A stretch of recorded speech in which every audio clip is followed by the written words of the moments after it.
मला माहिती का एवढी हॅप्पी काय आहे? कारण आमचं दर्शन झालं आणि इतकं छान दर्शन झालं, मुखदर्शन घेतलं आम्ही.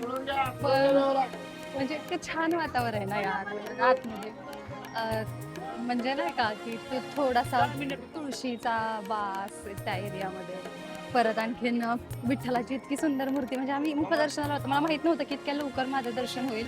आणि मी असं गेलो आणि मला असं वाटलं की अजून बरंच मला आतमध्ये जायचंय. पण मग मला समजलं की अरे इथंच मूर्ती आहे. आणि मी अचानक वरती पाहिलं तर समोर विठ्ठलाची मूर्ती होती.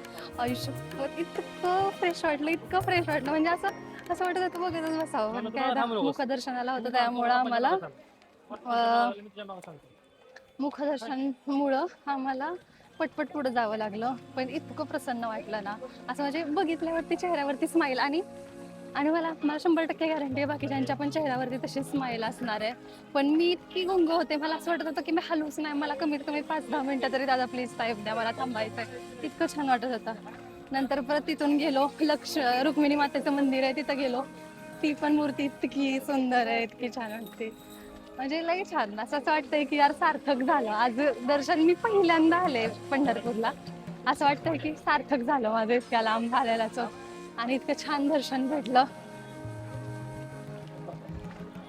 चला पांडुरंग हरी माऊली माऊली.